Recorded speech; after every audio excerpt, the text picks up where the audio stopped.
और अब इनकी बाजार की तरह प्लेटिंग कर देंगे।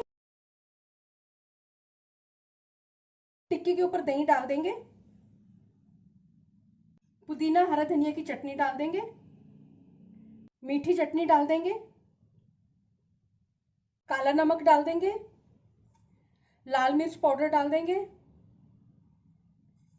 सफेद नमक डाल देंगे और भुना हुआ जीरा पाउडर डाल देंगे।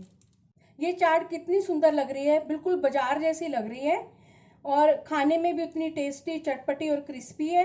नमस्ते, मैं सुमनलता दीक्षित। आज मैं अपनी किचन में आलू टिक्की की चाट की रेसिपी शेयर करने वाली हूँ। चलिए देखते हैं इसको कैसे बनाना है। आलू टिक्की बनाने के लिए 4 आलू हैं, इनको ग्रेट कर लेंगे। आलू को ग्रेट कर लिया है और अब इसमें 4 टेबलस्पून कॉर्नफ्लोर डाल देंगे, आधा छोटा चम्मच लाल मिर्च पाउडर, आधा छोटा चम्मच धनिया पाउडर, स्वादानुसार नमक, आधा छोटा चम्मच अमचूर, छोटा चौथाई चम्मच हल्दी, 1/4 चम्मच गरम मसाला, 2 चम्मच बारीक कटा हुआ हरा धनिया, 1 हरी मिर्च कटी हुई। इन सब चीजों को अच्छी तरह से मिक्स करेंगे और इसका डो बनाएंगे।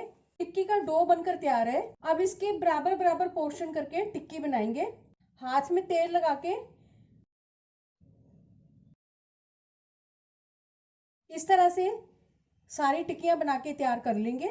टिक्की सारी बन के तैयार है। इतने डो में 6 टिक्कियां बनी है।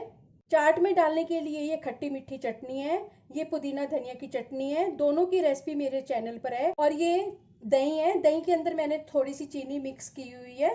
गैस के ऊपर तवे में मैंने ऑयल डाल दिया है जो कि गर्म हो चुका है। और अब ये टिक्कियां डाल देंगे इसमें।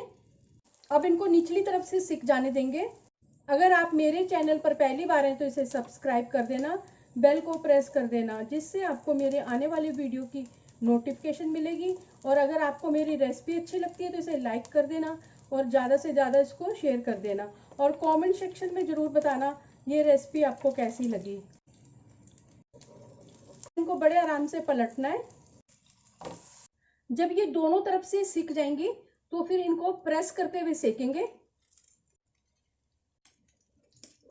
पलटने के बाद इनको भी इसी तरह से प्रेस करते हुए सेकेंगे। ये दोनों तरफ से बहुत ही अच्छी तरह से क्रिस्प हो चुकी हैं, पक चुकी हैं। और अब इनको प्लेट में निकालेंगे। इनको भी इसी तरह से पका लेंगे। सारी टिक्की बन चुकी हैं। अब इनको भी प्लेट में निकालेंगे। आलू टिक्की चाट बनकर तैयार है। चलिए मिलते हैं अब एक अच्छी सी नई रेसिपी के साथ। बाय।